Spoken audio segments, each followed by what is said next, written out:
Friends, आप अपने daily conversation में कुछ ऐसे सेंटेंसेस ज़रूर बोलते होंगे जैसे कि तुम कहाँ कुछ बोलती हो, तुम कहाँ कुछ करती हो, या आप कहाँ कुछ सुनते हो।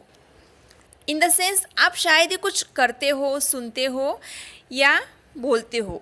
तो इस सेंस में हम इन सेंटेंसेस को बोलते हैं। तो इस तरह के सेंटेंसेस कैसे ट्रांसलेट किए जाते हैं, आइए देखते हैं।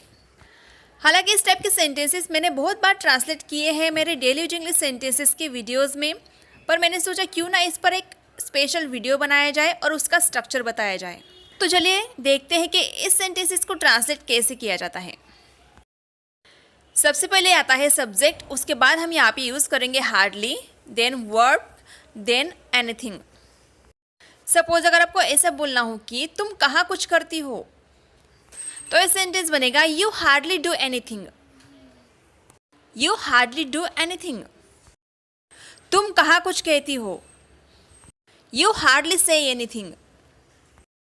आप कहाँ कुछ सुनते हैं, यू हार्डली लिसन एनीथिंग। तो गाइस बहुत ही आसानी से आप इन सेंटेंसेस को ट्रांसलेट कर सकते हो। कुछ ऐसे सेंटेंसेस भी होते हैं जो हम बहुत बार बोलते हैं, लाइक वो बहुत भाव खा रही थी, तुम ना बहुत भाव खाते हो, तुम इतना भाव क्यों खा रहे हो। तो गाइस भाव खाना इसे इंग्लिश में बोला जाता है act pricey. Act pricey. For example, अगर आपको किसी को बोलना हो कि तुम इतना भाव क्यों खा रहे हो, तो आप इसे इंग्लिश में बोल सकते हो why are you acting so pricey. Why are you acting so pricey.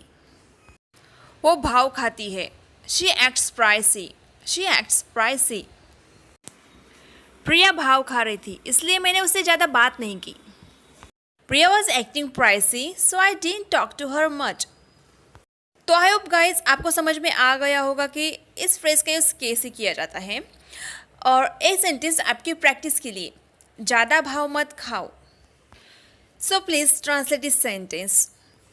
Friends, मुझे किसी एक व्यूअर ने पूछा था कि मैम हाउस और होम में क्या डिफरेंस होता है। तो गाइज होम उसे कहते हैं जहाँ लोग रहते हैं, उनका बसेरा होता है, उनका इमोशनल अटैचमेंट होता है उससे। होम सिर्फ घर की चार दीवारी ही नहीं रहती, वहाँ पे लोगों का लड़ना झगड़ना, प्यार मोहब्बत नफ़रत, ये सारी चीज़ें होम के अंदर आती हैं। और हाउस एक फिजिकल अपीयरेंस होता है जो ईंटें, पत्थर और सीमेंट इससे बना होता है। मतलब ओवरऑल बिल्डिंग का या घर का ढांचा इसे हाउस बोला जाता है। और जब उस मकान में, उस घर में जब लोग रहने जाएंगे, उनका उस घर से, उस मकान से इमोशनल अटैचमेंट होगा, तो उसे हम होम बोलेंगे। और मे भी इसलिए हम ऐसा बोलते हैं माई स्वीट होम या फिर होम स्वीट होम। हम कभी ऐसा नहीं बोलते कि माई स्वीट हाउस या हाउस स्वीट हाउस। कभी सुना है आपने ऐसे किसी को बोलते हुए? नहीं, हम माई स्वीट होम ऐसा ही बोलते हैं। तो आई होप फ्रेंड्स आपको क्लियर हो गया होगा कि होम और हाउस में क्या डिफरेंस होता है। मिलते हैं नेक्स्ट लेसन में। Till then take care.